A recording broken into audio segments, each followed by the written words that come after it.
चौथे अध्याय के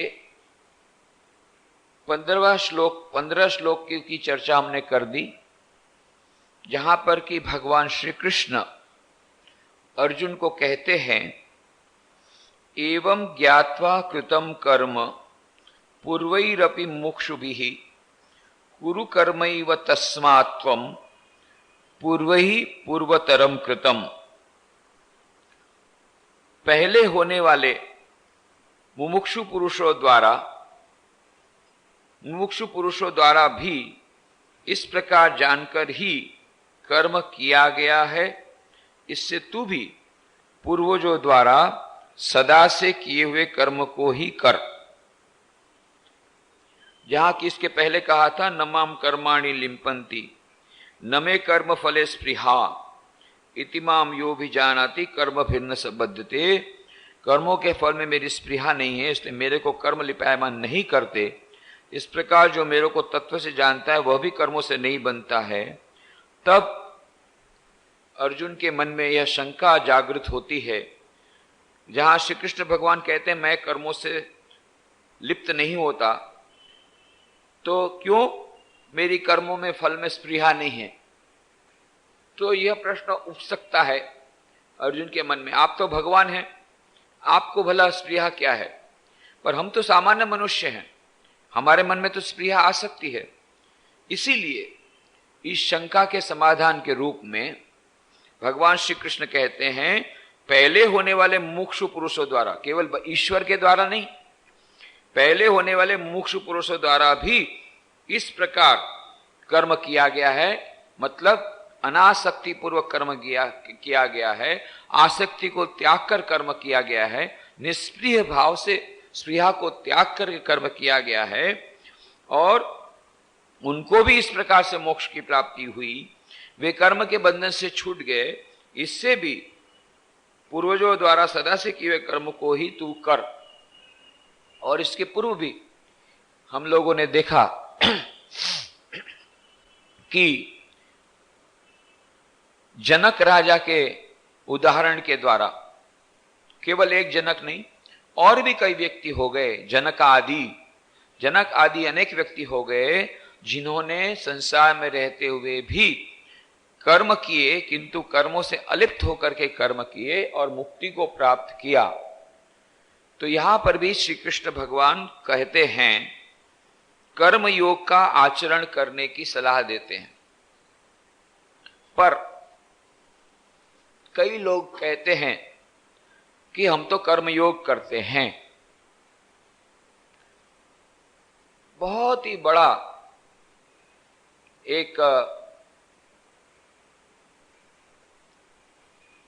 प्रत्येक मनुष्य के भीतर में एक डाउट रहता है, एक शंका रहती है, या कहते हैं एक गलतफहमी रहती है।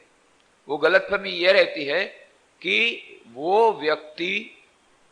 वह व्यक्ति बहुत बड़ा कर्मयोगी है, ऐसा हम कहते हैं। क्यों? क्योंकि 24 घंटों में से 18 घंटे काम करता है। ये हमारे मन का एक प्रकार का संदेह, इस प्रकार की धारणा है कि जो जितना अधिक काम करता है वो उतना बड़ा कर्मयोगी है। ये गलत धारणा है। वो डायनेमिक हो सकता है, कर्मी हो सकता है, पर क्योंकि उसने अधिक घंटों तक काम किया इसलिए वह कर्मयोगी है, वह कहना सर्वथा अनुचित होगा। बल्कि जो अधिक कर्म करता है उसको वर्काहोलिक बोलते हैं अंग्रेजी में, जिसको बहुत प्रकार के नशे लगते हैं। किसी को शराब का नशा लगता है, किसी को गुटखे का नशा लगता है। उसी प्रकार से हम लोगों को कर्म का नशा लगा हुआ है। बिना कर्म किए रह नहीं सकते और बहुत कर्म करते हैं, और हम ऐसा कहते हैं कि भाई हमने तो कर्मयोग किया। तो हमारे रामकृष्ण मठ मिशन के बहुत बड़े एक वरिष्ठ सन्यासी थे, वे पूछा करते थे ब्रह्मचारियों को, क्या कर्मयोग कर रहे हो ना कर्म भोग कर रहे हो? क्योंकि जो कुछ भी कर्मयोग नहीं बनेगा वो कर्म भोग बन जाएगा। क्यों? यह नियम है, कर्म का सिद्धांत है। जैसा कर्म करोगे वैसा फल मिलेगा। अच्छा कर्म करोगे अच्छा फल मिलेगा। उस अच्छे फल को प्राप्त करने के लिए, उसको भोगने के लिए पुनः फिर इस पृथ्वी पर आना पड़ेगा। वह भी कर्म आपको बंधन में डालेगा। और यदि खराब कर्म किया है तो उस खराब कर्म के फल को भोगने के लिए भी पृथ्वी पर आना पड़ेगा, वह भी बंधन है। तो यह कर्म भोग हुआ। जो कुछ भी हम कर्म करते हैं उसका भोग, उसका फल का भोग हमें करना ही पड़ता है। केवल यदि उस कर्म को करते समय दो प्रकार की शर्तों का हम पालन करें। एक, कर्तापन का अभाव, और दूसरा भोक्तापन का अभाव। कर्तापन का अभाव मतलब मैं कर्म कर रहा हूं, यदि ये हमारे मन में धारणा है तो वह कर्म कर्म योग नहीं बनेगा। नहीं, मैं कर्म नहीं कर रहा हूं, हे प्रभु तुम मुझसे करा रहे हो। सकली तोमार इच्छा, इच्छामयी तारा तुम्ही, तोमार कर्म तुम्ही करो मां, लोके बोले कोरियामी। हे मां, ये सभी तुम्हारी इच्छा है मां, तुम्हारी इच्छा से सब कर्म होता है, तुम मुझसे काम करा रही हो। किस प्रकार से? आमी जंत्र तुम्ही जंत्री, आमी घोर तुम्ही घोरणी, आमी रथ तुम्ही रथिमा, जेमन चालाओ तेमनी चोली। हे मां, मैं तो यंत्र हूं, तुम यंत्री हो।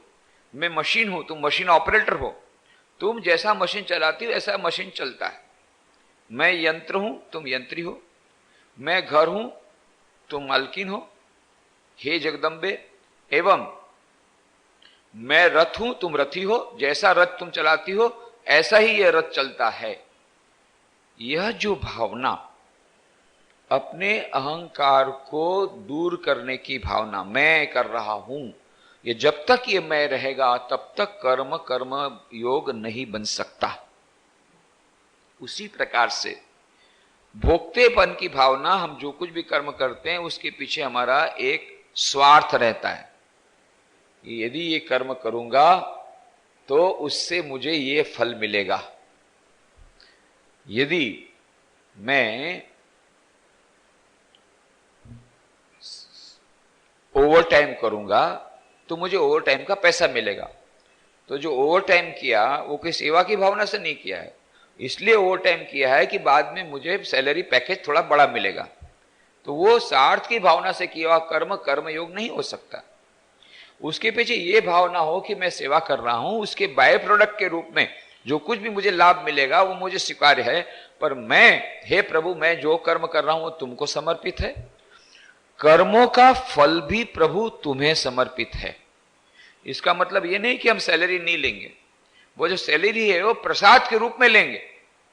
यदि हम भगवान को बोले, भगवान मैंने तुझे 4 पेड़ा चढ़ाया, अब तू मुझे 8 पेड़ा वापस कर, तब तो मैं चढ़ाऊंगा, नहीं तो कल से चढ़ाऊंगा नहीं। तो ये कोई भगवान को चढ़ाना नहीं हुआ, ये तो भगवान के साथ दुकानदारी हुई। भाई हमने बैंक में पैसा दिया कि भाई ये लो 10 लाख रुपया, 1 साल के बाद विथ इंटरेस्ट तुम मुझे वापस दे देना। तो वो कोई सेवा नहीं की हमने बैंक की, हमने बैंक पर उपकार नहीं किया है, हम तो वापस इंटरेस्ट चाहते हैं। हाँ, यदि हम कहते कि भाई मुझे पैसा वापस नहीं चाहिए, आपके बैंक को डोनेशन दिया, तब तो ठीक है। नहीं, हम तो चाहते हैं, इंटरेस्ट चाहते हैं, डिफरेंशियल रेट ऑफ इंटरेस्ट चाहते हैं। जो कुछ भी बीच में परिवर्तन, उस इंटरेस्ट का भी विशेष फायदा उठाना चाहते हैं। कंपाउंड इंटरेस्ट, डिफरेंशियल इंटरेस्ट, बहुत सारी जो इसके साथ स्कीम जुड़ी हुई, वो सब हम चाहते हैं। तो ये भोक्तापन का अभाव नहीं हुआ। कर्तापन का अभाव, वो भोक्तापन का अभाव यदि आएगा तब वो कर्म कर्म योग बनेगा। तो यह जो कर्म योग के विषय में इतनी गलत फहमियां हैं, बहुत लोग ऐसा ही समझते हैं जिसने ज्यादा कर्म कर लिया तो वो कर्मयोगी बन गया। नहीं नहीं, वो तो और बंधन में पड़ गया। वो तो वर्काहोलिक है, उसको काम का नशा चढ़ा हुआ है। काम का नशा जिसको चढ़ा हुआ है वो कभी कर्मयोग नहीं बन सकता। उसके पीछे की भावना क्या है? क्या वो विवश है कर्म करने को कि नहीं? एक दिव्य प्रेरणा के बाद, दिव्य प्रेरणा के कारण ईश्वर का कार्य समझ करके, अपने आप को यंत्र समझ करके, फल की कोई स्पृहा नहीं रखते हुए यदि वो कर्म करता है तो कर्मी हो गए। एक तो यह है कि हम चाहते हैं कि हमको उसके बारे में पैसा मिले, वो कर्म करें, उसके बाद में हमको उसके बदले में हमको पैसा मिले, वो भी स्पृहा, वो भी कर्मा फलासक्ति है। कई लोग निस्वार्थ सेवा करते हैं, हमें इंटरेस्ट भी नहीं चाहिए, हमें पैसा भी वापस नहीं चाहिए, हमने आपको डोनेशन दिया 5 लाख रुपया, कुछ हमें वापस नहीं चाहिए, पर हां जब आप उस 5 लाख रुपए से हॉल बनाएंगे, उस हॉल में बड़े अक्षर से मार्बल प्लेट में हमारा नाम लिखना चाहिए, नहीं तो मैं रुपया नहीं दूंगा।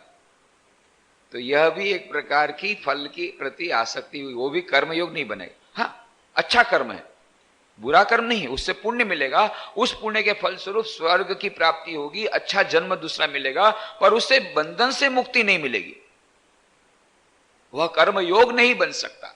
योग किसको बोलते हैं? जो हमें ईश्वर से मिला दे उसका नाम योग। तो वह हमें ईश्वर से नहीं मिलाएगा, हां हमें फल देगा। हमने यदि किसी की सेवा की है, हमने हॉस्पिटल में कुछ दवाइयां बांटी, हमने किसी गरीब को पैसा रोटियां बांटी, तो वो पुण्य है, बहुत अच्छा कार्य है, पर उस कार्य के बदले में हमें पुण्य चाहिए तो पुण्य मिलेगा, हमें प्रशंसा चाहिए प्रशंसा मिलेगी, हमें चाहिए हमारा फोटो पेपर में छपे, वो हमको फल मिलेगा, भगवान नहीं मिलेंगे, ईश्वर की प्राप्ति नहीं होगी। ईश्वर की प्राप्ति तो तब होगी उस कर्म के द्वारा जब फलासक्ति का अभाव हो और भोक्तापन का अभाव हो और कर्तापन का अभाव हो। मैं कर रहा हूं, मैं दान दे रहा हूं, मैंने ऐसा काम किया, यह जो अहम हमारा है, वो अहम जो क्षुद्र अहम, एक विराट अहम है, चिदानंद रूप शिवोहम शिवोहम, वह आत्मा वही मैं हूं, उस प्रकार का अहम वह नहीं, पर यह जो क्षुद्र अहम है, श्री रामकृष्ण कहते थे काचा आमी और पाका आमी, 2 प्रकार का आमी रहता है। मैं, आमी माने मैं बंगला में, काचा आमी कच्चा मैं, पाका आमी पक्का मैं। कच्चा मैं क्या कहता है? मैंने ये काम किया, जानते नहीं हो मैं पुलिस ऑफिसर हूं, अभी तुमको पकड़वा दूंगा, तुम मेरे साथ इस प्रकार से बात करते हो, जानते नहीं मैं कौन हूं, मैं अमुक ऑफिसर हूं, मैं अमुक ये हूं, मैं अमुक हूं। यह जो दैनंदिन जीवन में इस संसार से जुड़ी हुई जितनी उपाधियां हैं, इन उपाधियों से जो रत हुआ है जो अहंकार, वह है कच्चा अहंकार। दूसरा है पक्का अहंकार, पाका आमी, वो क्या है? मैं ईश्वर का दास हूं, मैं वही चिदानंद स्वरूप आत्मा हूं, मैं ही वही ईश्वर का संतान हूं, मैं अमृत की संतान हूं, अमृत से पुत्रा, मैं अमृत की संतान हूं, मैं ईश्वर की संतान हूं, मैं ईश्वर का भक्त हूं, मैं वही आत्मा हूं। यह जो अहंकार है वह पक्का मैं। तो कच्चे मैं के द्वारा किया गया यदि कोई कार्य है, फलासक्ति की भावना से या अपने बॉस को खुश करने के लिए या किसी प्रकार के स्वार्थ परायणता से या नाम यश की आकांक्षा से या पुण्य की प्राप्ति अर्जन करने के लिए, इस प्रकार से किसी भी प्रकार की फलाकांक्षा से युक्त होते हुए, आसक्ति से युक्त होते हुए जो कुछ भी कर्म किया जाता है, वह कर्म कर्म योग नहीं बन सकता। वह हमें अवश्य फल देगा, अच्छा फल देगा, अच्छा कर्म करना चाहिए, पर यदि हमें ईश्वर से संयुक्त होना है तो वह कर्म योग हमें सीखना पड़ेगा। इसीलिए भगवान श्री कृष्ण कहते हैं किम कर्म किम कर्मेति कव्योप्यत्र मोहिताः तत्ते कर्म प्रवक्ष्यामि यज्ञात्वा मोक्षसे शुभात्। कर्म किम, कर्म क्या है, और अकर्म किम, अकर्म क्या है, इति ऐसे अत्र इस विषय में कवयः, कवयः माने जो बुद्धिमान मनुष्य हैं, जो ऋषि मुनि हैं, जो बुद्धिमान मनुष्य हैं, जो विद्वान हैं, अपि कवयः अपि बुद्धिमान पुरुष भी मोहिताः, मोहित होते हैं। अब विद्वान यदि मोहित होते हैं, हमारी क्या विसात। ये लोग सब मोहित हो जाते हैं, भ्रमित हो जाते हैं, वो समझ लेते हैं कि यही कर्म योग है, भ्रमित हो जाते हैं। तत् वह कर्म, कर्म अर्थात कर्मों का तत्व, तेरे लिए प्रवक्ष्यामि, वक्ष्यामि नहीं प्रवक्ष्यामि, अच्छी तरह से तुझे कहूंगा। वक्ष्यामि कहूंगा, प्रवक्ष्यामि बहुत अच्छी तरह तुझे कहूंगा। यत् ज्ञात्वा जिसको जानकर तू अशुभात मोक्ष से, अशुभ अर्थात संसार बंधन से छूट जाएगा। कहने का मतलब 16वें श्लोक में कहते हैं भगवान श्री कृष्ण, कर्म क्या है और अकर्म क्या है, ऐसे इस विषय में बुद्धिमान पुरुष भी मोहित हैं। इसलिए मैं वह कर्म अर्थात कर्मों का तत्व तेरे लिए अच्छी प्रकार कहूंगा, जिसको जानकर तू अशुभ अर्थात संसार बंधन से छूट जाएगा। यह बहुत ही महत्वपूर्ण श्लोक है कि जहां पर भगवान श्री कृष्ण स्वयं कहते हैं कि कर्म क्या है, अकर्म क्या है, इसके बारे में हम लोग मोहित होते ऐसे नहीं, भ्रमित होते ऐसे नहीं, अच्छे अच्छे विद्वान लोग भी भ्रमित होते, फिर हमारी क्या विसात। तो किम कर्म किम कर्मेति कव्यप्यत्र मोहिता तत्ते कर्म प्रवक्ष्यामि यज्ञात्वा मोक्ष से शुभात्। और फिर और आगे कहते हैं श्री कृष्ण भगवान, कर्मणो यपि बोधव्यम बोधव्यम च विकर्मणः अकर्मणश्च बोधव्यम गहना कर्मणो गति। कहते हैं कर्मणः माने कर्म का स्वरूप, अपि माने भी, बोधव्यम जानना चाहिए। कर्म का जो सच्चा स्वरूप है, माने कर्म का जो रहस्य है, कर्म कर्तव्य कर्म क्या है, ये जानना चाहिए। कर्मणा अपि बोधव्यम, और अकर्मणा बोधव्यम, अकर्म का स्वरूप भी जानना चाहिए। कर्म का स्वरूप भी जानना चाहिए, अकर्म का स्वरूप भी जानना चाहिए। तथा विकर्मणा बोधव्यम, विकर्म क्या है वो भी जानना चाहिए। क्यों ही, क्योंकि कर्मणः गति गहना, कर्म की गति गहन है। ये कर्म की गति बड़ी गहन। अच्छे अच्छे विद्वान लोग भ्रमित हो जाते हैं। कई लोग कर्मयोग को समझ नहीं पाते, इसीलिए स्वामी विवेकानंद का कर्मयोग जो ग्रंथ है उसे अवश्य पढ़ना चाहिए। स्वामी विवेकानंद ने अत्यंत क्रांतिकारी उसमें अर्थ दिया है। कुछ अर्थ तो भगवान श्री कृष्ण की गीता के अर्थ से मिलता है, और कहीं उससे भी आगे हमारे इस आधुनिक युग के लिए उन्होंने एक नया ही अर्थ कर्मयोग का हमारे सामने प्रस्तुत किया, जिसके द्वारा हम उस कर्म को समझ करके जो कुछ भी हम कर्म कर रहे हैं उससे थोड़ा सा भी अधिक नहीं करते हुए, जो कुछ भी कर्म कर रहे वही करते करते हम ईश्वर की प्राप्ति कर सकते हैं, केवल अपने दृष्टिकोण को बदल करके। ऐसा अद्भुत रसायन दिया है भगवान श्री कृष्ण ने और स्वामी विवेकानंद ने हमारे समय में, जहां की कर्म करने के साथ जो कुछ भी कर्म करते उसका जहर होता है, उस जहर को अमृत में बदलने की विशेष कला, एल्केमी, ऐसा सुंदर रिएक्शन हो जाता है कि उस सुंदर रिएक्शन के नया प्रोडक्ट बन जाता है। जो कर्म हमें जहर देता था वही कर्म हमें अमृत दे देता है, केवल दृष्टिकोण का बदलना भर, बाकी बस और कुछ नहीं। इसलिए कहते हैं किम कर्म किम कर्मेति कव्योप्यत्र मोहिता तत्ते कर्म प्रवक्ष्यामि यज्ञाता मोक्ष से शुभात्। कर्मणो ह्यपि बोधव्यम बोधव्यम च विकर्मणः अकर्मणश्च बोधव्यम गहना कर्मणो गति।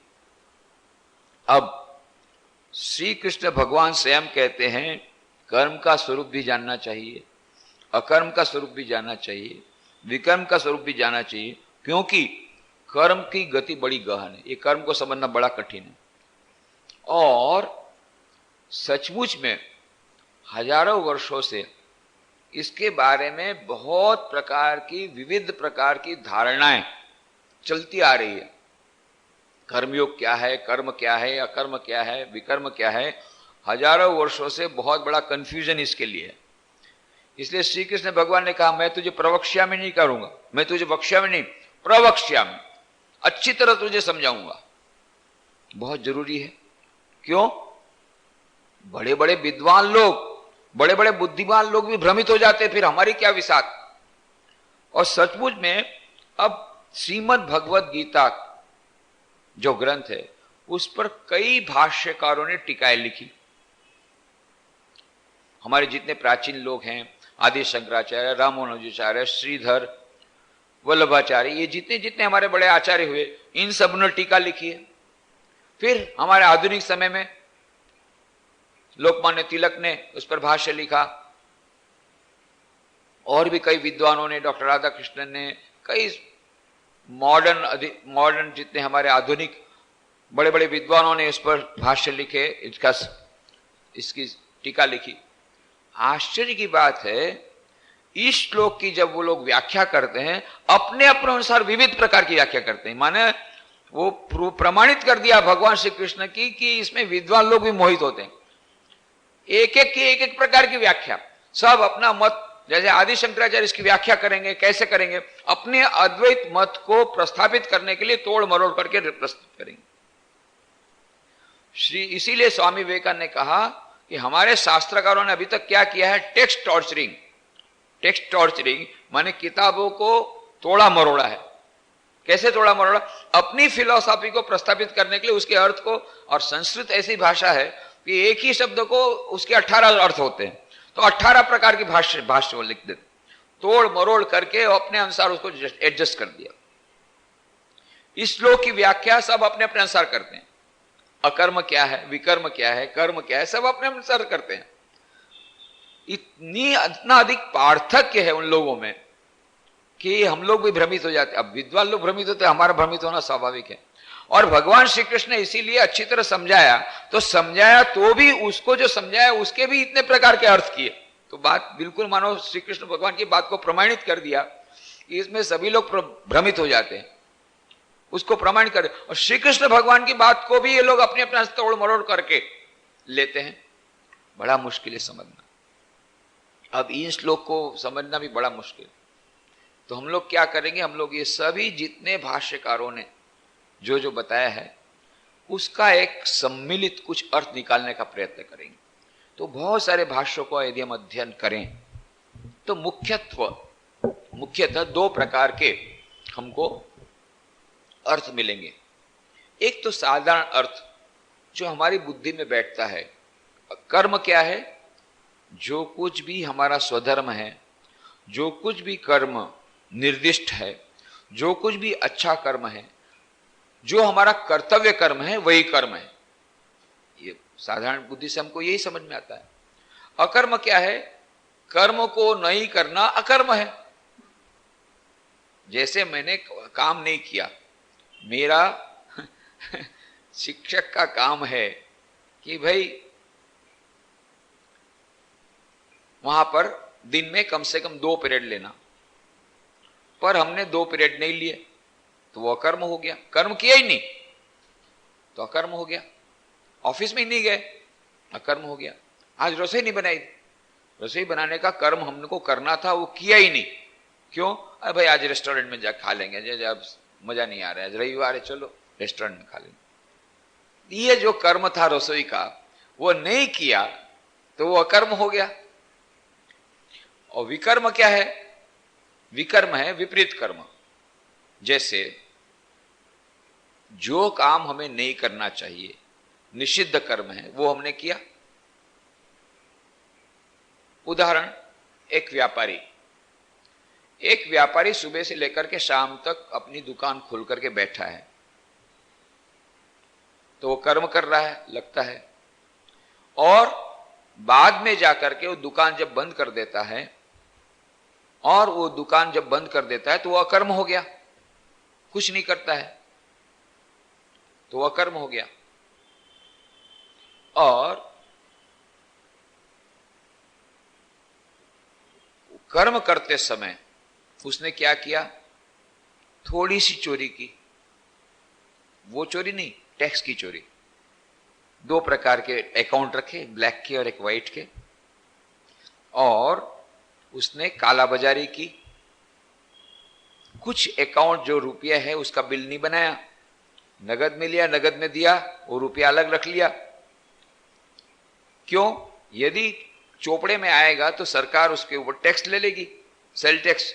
वो उसने नहीं दिया तो कर चोरी हुई, टैक्स की चोरी किया, ये सब उसने किया। ये क्या हुआ? विकर्म, विपरीत कर्म हुआ। तो विपरीत कर्म कभी भी हमें कर्म योग हमें उसे नहीं बना सकते। जो विपरीत कर्म, विकर्म माने निषिद्ध कर्म, चोरी करना, झूठ बोलना, असत्य का आचरण करना। चोरी मतलब केवल ये चोरी नहीं कि किसी के कहीं पर वो वस्तु पड़ी हुई है, किसी का ध्यान नहीं है, बस अपना चुरा करके पर्स में रख लिया।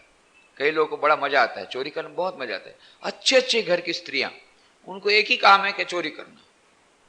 ऐसा आजकल देखा गया है कि ज्यादातर चोरी कौन करते हैं? स्त्रियां करती है, पुरुष नहीं करते। वो भी कौन सी कैसी स्त्रियां? गरीब स्त्रियां नहीं करती, मिडिल क्लास वाली भी नहीं करती, जो बहुत ज्यादा धनवान है वही करती है। पता नहीं, अब उनको बहुत अच्छा लग गया, अब कौन इसका ये करे तुरंत। और इन लोगों को जो सेल्समैन है वो उनकी ध्यान रहता है, जो गरीब लड़कियां आती, गरीब स्त्रियां आती, उसको बराबर देखते हैं क्या चुरा है क्या नहीं। अब इतने बड़े घर की इतनी क्या जोरदार, इतनी सुंदर गाड़ी में से निकली है, ऐसा सज धज की आई है, ये स्त्री कभी चोरी कर सकती है इसकी कल्पना नहीं कर सकती। पर यही लोग ज्यादा चोरी करते हैं, वो भी कैसी कैसी चोरी? सेफ्टी पिन की चोरी, उसी में मजा आता है। लाइब्रेरी में हम लोगों ने देखा अच्छी अच्छी किताबें आती, किताबें चोरी कर लेते हैं, अपना डाल दिया बैग में। अरे ऐसा नहीं कि उनके पास पैसा नहीं है, ऐसी हजारों किताबें खरीदने की उनकी ताकत, पर वो चोरी करने की मजा आता है, चलो मुफ्त में मिल गए। ये एक प्रकार की हैबिट किसी की हो जाती है। तो ऐसा करके किसी का माल हड़प करके रख दिया, वो चोरी है। पर दूसरी चोरी ये है कि हमने टैक्स में चोरी की, किसी का माल नहीं चुराया, पर हम लोगों ने जो टैक्स भरना था टैक्स नहीं भरा। सबको बोला भाई आप लोग ऊपर कैश में पेमेंट करना और बिल नहीं बनाएंगे, हम बिल नहीं बनाएंगे। एक ही सीडी, उसी कंपनी की सीडी आपको 10 रुपए में मिल सकती, 12 रुपए मिल सकती। तो हमको जो पूछा कि भाई 10 रुपए वाली सीडी चाहिए तो 12 रुपए वाली, कंपनी कौन सी? बोले एक ही कंपनी। तो भाई हमको तो 10 रुपए वाली सीडी चाहिए, तो काय को हम 12 रुपए देंगे? पर फिर हमने सोचा भाई कैसी बात है, एक ही कंपनी की सीडी 10 रुपए में बिकती, 12 रुपए में बिकती, बात क्या है? बात यह है कि 12 रुपए वाली सीडी में आपको बिल यदि चाहिए तो 12 रुपए लगेगा, बिल नहीं चाहिए तो 10 रुपया। ओ अब बात है, तो फिर हमको बिल वाली सीडी चाहिए, भले 12 रुपया लगे, पर हमको टैक्स चोरी नहीं करनी। क्यों? जो चोरी करता है वो भी पाप में जाता है, जो चोरी करवाता है वो भी पाप में जाता है। जो ऐसी वस्तु खरीदता है कि भाई हमको बिल नहीं चाहिए, भाई 10 रुपए में था, हमको कहा तो बिल को प्रोड्यूस करना नहीं किसी को, परंतु वो चोरी हुई कि नहीं? उसने तो चोरी की, उसने जो चोरी की उस चोरी करने में आपने उसे सहायता दी, इसलिए आपको भी जेल में डाला जाएगा। जेल में न भी डाला जाए और उसकी सजा कुछ न कुछ कर्म के सिद्धांत के रूप में मिलेगी, इसलिए वह भी विकर्म हुआ। यदि मैंने बिल नहीं बना करके, गवर्नमेंट्स की नजर छुपा करके, बिना बिल के कैश में मैंने सीडी बेची, तो मैंने चोरी की। क्या चोरी की? टैक्स की चोरी की। और यदि मैंने इस प्रकार की सीडी बिना बिल के, मुझे बिल की जरूरत नहीं है, फिर भी बिल को लेकर के फाड़ के फेंक दिया, क्योंकि उसको बिल बनाना पड़ेगा, उसको बिल बनाएगा मतलब उसका जो टैक्स है वो गवर्नमेंट को मिलेगा। तो मैंने क्या किया? मुझे बिल की आवश्यकता नहीं थी, फिर भी मैंने 2 रुपया एक्स्ट्रा दिया पर सीडी। क्यों दिया? ताकि उसको बचाने के लिए, उसको चोरी के माल विकर्म से बचाने के लिए। तो कर्म, अकर्म और विकर्म, विपरीत कर्म, ये विरुद्ध कर्म, ये है मान लो साधारण, पर वो भी इतना सरल नहीं है। अच्छा, अकर्म किसको बोलेंगे? मान लो उसने कुछ भी काम नहीं किया, ये अकर्म है, परंतु यदि वो दुकान उसने खोल ली, दुकानदार ने दुकान खोल ली और कोई कस्टमर आया, अब वो कपड़े देख रहा है, ये वाले अरे तुमको खरीदना है तो खरीदो, ये क्या है, कितना दिखाएंगे। तो वो उसने कर्म नहीं किया, जो 4 बार ही दिखाया, 6 बार नहीं दिखाया, वो भी अकर्म हुआ। कर्म उसने अच्छी तरह नहीं किया तो वो भी अकर्म हुआ। तो एक अलग प्रकार का उसका मीनिंग हो गया, अकर्म हो गया। उसी प्रकार से एक शिक्षक ने यदि उसको क्लास में जाना है तो क्लास में जाने के लिए उसको तैयारी करनी पड़ेगी। उसने तैयारी नहीं की और जो 20 साल पहले का नोट था उसी को चलाया, तो यह उसने कर्म तो किया, तो ये कर्म बोलेंगे ना अकर्म बोलेंगे। यदि उसने नहीं पढ़ाया, क्लास में ही नहीं गया टीचर, तब तो अकर्म हो गया। परंतु क्लास में जाकर के उसने केवल वो नोट दिए जो परीक्षा में प्रश्न आने वाले थे, तो विद्यार्थी भी खुश, शिक्षक भी खुश, 5 मिनट में काम निपट गया। भाई ये 5 प्रश्न तुमको तैयार करने, तो वो कर्म हुआ ना अकर्म हुआ? ये एक बड़ा पेचीदा प्रश्न है। तो ऐसे देखने से तो कर्म हुआ। भाई पढ़ाया तो सही, पर क्या पढ़ाया? उसने पढ़ाई नहीं पढ़ाई, परंतु अकर्म किया उसने। तो कर्म जो कर्तव्य कर्म है वो मान लो कर्म है, तो अकर्म कर्तव्य कर्म का नहीं करना अकर्म है, या एकदम आलस से बैठे रहना वो भी कर्म है। पर कहते हैं भगवान श्री कृष्ण, नहीं जातु तिष्ठति अकर्मकृत, कोई भी एक क्षण भी बिना कर्म के नहीं रह सकता है। एक भी क्षण कोई कर्म के बिना नहीं, या तुम नहाओगे धोओगे, या यदि तुम बैठे बैठे कुछ सोच रहे हो, ये भी एक कर्म है। कोई गपशप ढाक रहे हैं तो वो भी कर्म है। भले प्रोडक्टिव वर्क नहीं है, पर कुछ ना कुछ कर्म तो कर ही रहे हैं। तो प्रोडक्टिव वर्क को कर्म कहोगे, तो जब हम प्रोडक्टिव वर्क नहीं करते हैं, जो हमारा दुकान का काम करना वो नहीं करते हैं, शिक्षक का काम है शिक्षक का कार्य करना, पढ़ाना, वो पढ़ा नहीं रहा है। अभी हम लोग तो कई स्कूल में जाना रहता है, आश्चर्य बात है कि सभी लोग एक ही कंप्लेन है, ये जितने स्टाफ रूम में हैं, ये शिक्षक लोग स्टाफ रूम में अपने क्लास की तैयारी के लिए नहीं जाते हैं। हर एक को ड्रॉर दिया गया, किताबें दी गई, लाइब्रेरी इतनी बड़ी है, कुछ नहीं।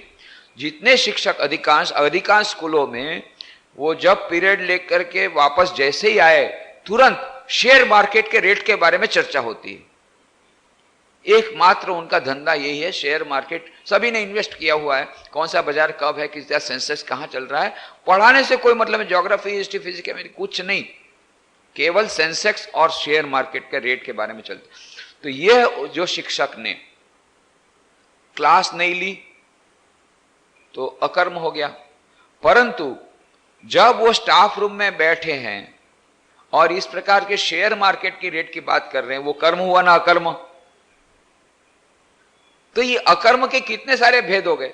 एक अकर्म है जब कुछ नहीं किया, एक अकर्म है जब ने जो करना था वो नहीं किया, एक करना था जो करना था उसके बदले दूसरा ही कुछ किया, एक अकर्म माने जो नहीं करना चाहिए था वो किया। ऐसे अकर्म के अलग अलग बहुत प्रकार के अपने मीनिंग बोल देते सभी लोग। उसी प्रकार से विकर्म माने विरुद्ध कर्म। हमको चोरी नहीं करनी चाहिए, हमने चोरी की या टैक्स चोरी की, तो वह विकर्म हो गया। विकर्म कभी भी हमें कर्मयोग तरफ नहीं ले जाएगा। वो कभी विकर्म जो है वो कभी कर्मयोग में परिणित नहीं होगा, वो तो हम समझ सकते हैं। कितने लोग विकर्म को विशिष्ट कर्म के नाम से ले लेते हैं, उसका दूसरा अर्थ हो गया। जैसे ज्ञान, साधारण ज्ञान, और विज्ञान, विशिष्ट प्रकारेण ज्ञान, वो है विज्ञान। तो जो कर्म है वो साधारण कर्म, और जो विशिष्ट प्रकार का कर्म है वो विज्ञान। तो कुछ लोग ऐसा मीनिंग ले लेते हैं। तो कितने प्रकार के मीनिंग सब अपना अपना लेते रहते हैं। तो जो इस प्रकार का मीनिंग हम लेते हैं कि भाई कर्म माने जो कर्तव्य कर्म, और जो अकर्म माने हमने काम नहीं किया, हम निठल्ले बैठे रहे, या फिर जो नहीं करना था वो किया, वो कर्म। ऐसे कर्म अकर्म के बहुत सारे, इसीलिए कृष्ण भगवान कहते हैं क्या कर्म क्या अकर्म क्या विकर्म। ये कई वर्षों से ये विद्वानों के मन में भी इसके लिए बहुत प्रकार की द्विधाएं रही हैं। तो मैं अच्छी प्रकार से बोलूंगा, वो श्री कृष्ण भगवान अच्छी तरह समझाया तो उसके भी फिर हजारों मीनिंग हुए, ऐसे अपने अपने मीनिंग हुए।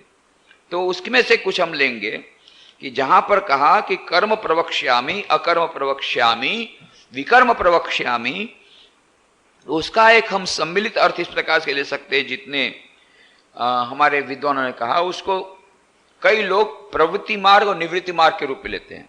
जो कर्म करना वो प्रवृत्ति मार्ग है, कर्म न करना निवृत्ति मार्ग है। मतलब जो निवृत्ति मार्ग वाले बोलते हैं ये क्या आप लोग कर रहे हैं, सारे दिन में ये हॉस्पिटल में जाना, मेडिकल कैंप करना, और ये सब रविवार को आप लोग मेडिकल कैंप करते हैं, इधर लाइब्रेरी खोल के रखे हैं, ये सब क्या सन्यासियों का कर्म है क्या? हाँ, मंत्र जाप करो, ध्यान करो, प्रार्थना करो, यज्ञ करो, ये ठीक है। ये सब ये क्या शुरू कर दिया? तो उनके अनुसार निवृत्ति मार्ग, ये जो कुछ भी काम है हम कर रहे हैं वो अकर्म है।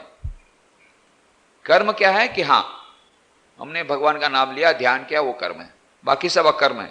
अपने अपना वो लोग का सबका इंटरप्रिटेशन रहता है अकर्म का। तो यहां पर अकर्म का मतलब चुपचाप बैठे रहना, ये सोना भी तो कर्म है, खाना भी कर्म है, पीना भी कर्म है। तो ऐसे निठल्ले कौन बैठा रहेगा? अकर्म किसको बोलेंगे? बिना कर्म के तो कोई रह नहीं सकता। कुछ ना कुछ तो कर्म हम कर रहे हैं, या हम सो रहे हैं, या हम जाग रहे हैं, बैठे हैं, या बातचीत कर रहे हैं, या हम कुछ सोच रहे हैं, या गपशप कर रहे हैं, ये भी अकर्म है। तो ये भी कर्म है एक प्रकार का। तो वो कैसे अकर्म हुआ? तो कोई कहे नहीं नहीं, जो हमारा प्रोडक्टिव वर्क है वो नहीं किया वो कर्म है, कर्तव्य कर्म नहीं करना वो कर्म है। इस प्रकार के डिफरेंट इंटरप्रिटेशंस, विविध प्रकार के ये जो अर्थ ये कर्म विकर्म अकर्म के किए जाते हैं।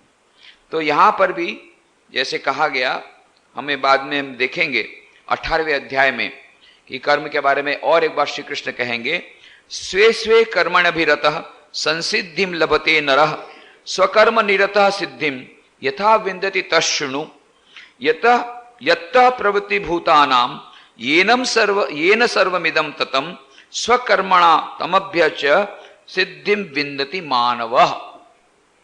कहने का मतलब अपने अपने सहज कर्म में लगा हुआ मनुष्य भगवत प्राप्ति रूप परम सिद्धि को प्राप्त होता है।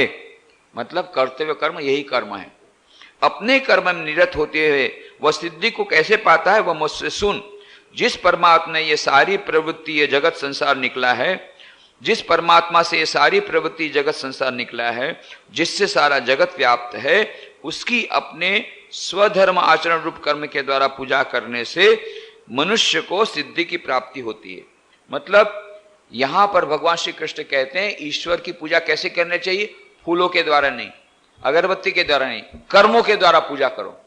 ईश्वर समर्पित बुद्धि से कर्म करके कर्म और कर्मों का फल समर्पित करो, ये ईश्वर की विशेष सेवा है और ये सच्चा कर्म है। तो यह मानो कर्म की एक और व्याख्या हमें मिल गई। तो विकर्म का अर्थ जैसे हमने कहा शास्त्र निंदित या समाज निंदित कर्म होगा तो उसको हम विकर्म कहते हैं। और दूसरा उसका अर्थ है विशेष दक्षता पूर्वक किया गया कर्म, जिसके बारे में कहा योगः कर्मसु कौशलम द्वितीय अध्याय में। इस प्रकार से प्रवृत्ति मार्ग निवृत्ति मार्ग के रूप में भी हम कर्म और कर्म को ले सकते हैं। इस प्रकार से निंदनीय कर्म को विकर्म के रूप में ले सकते हैं, या विशिष्ट प्रकार के रूप में विकर्म को ले सकते हैं जो हमको विशिष्ट प्रकार से फल देता है, या फिर अकर्म को एकदम निठल्ले बैठे रहना से ले सकते हैं, अथवा अकर्म को जो कर्तव्य कर्म नहीं वो नहीं करना कर दे सकते हैं, अथवा अकर्म को जो हमें कर्म से विपरीत दिशा में ले जाए ऐसा अकर्म भी समझ सकते हैं। ऐसे अकर्म के भी बहुत सारे अर्थ होते हैं।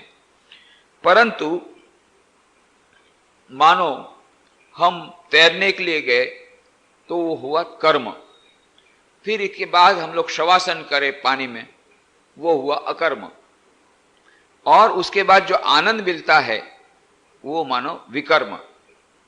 इस प्रकार से कोई भी कर्म हम करते हैं तो प्रारंभ में हमें जो मेहनत की जाती है वह कर्म के रूप में मेहनत की जाती है, पर बाद में वही कर्म अकर्म हो जाता। कैसे?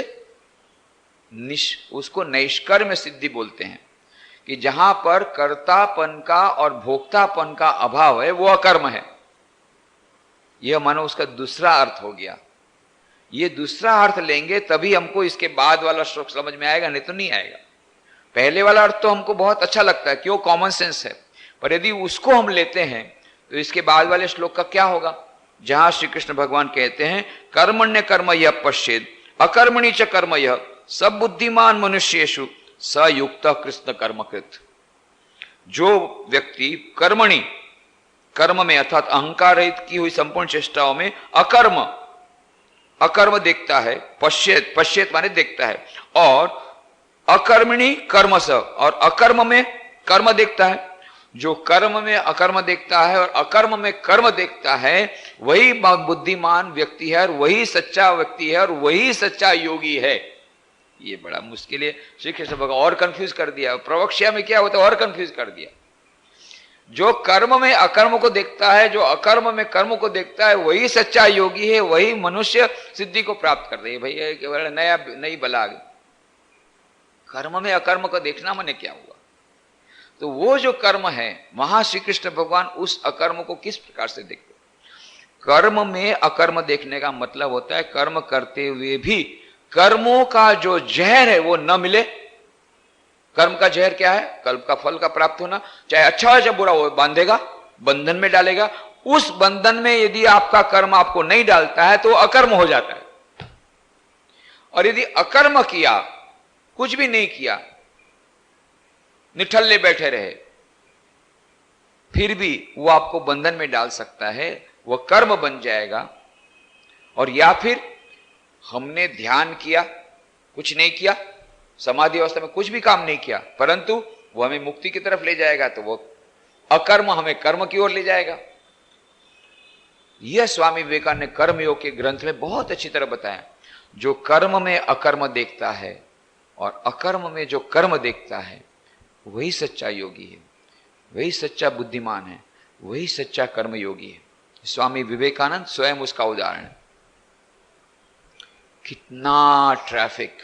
स्वामी विवेकानंद बोलते हैं कर्मयोग के ग्रंथ में कि यदि तुम सचमुच में कर्मयोगी बन जाओगे तो इतना शहर के बीच में से जाओगे, ट्रैफिक बहुत ज्यादा होगा, गाड़ियां जोर जोर से हॉर्न बजा रही है, कितना हो हल्ला हो रहा है, उसके बीच में तुम शांत खड़े रहोगे, उस पर तुम्हारी कोई असर नहीं होगी, जो सच्चा कर्मी हो गया उसके ऊपर।